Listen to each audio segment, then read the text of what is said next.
প্রাচীন যুগে মানুষ বিশ্বাস করত ডুমুর ফল কোনো সাধারণ ফল নয়। প্রাচীন মিশরে ডুমুর ফল ছিল জীবন আর মৃত্যুর সেতু। বলা হয় আত্মারা মৃত্যুর পরে ডুমুর বৃক্ষের নিচে আশ্রয় নিত।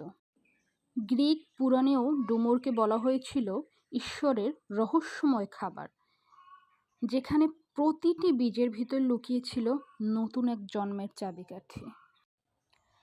আজও ডুমুর ফল আমাদের মনে করিয়ে দেয় সত্যিকারের শক্তি আসে নীরবতা থেকে, বাহারি নয়, গভীরতা থেকেই জন্ম নেয় আসল সৌন্দর্য।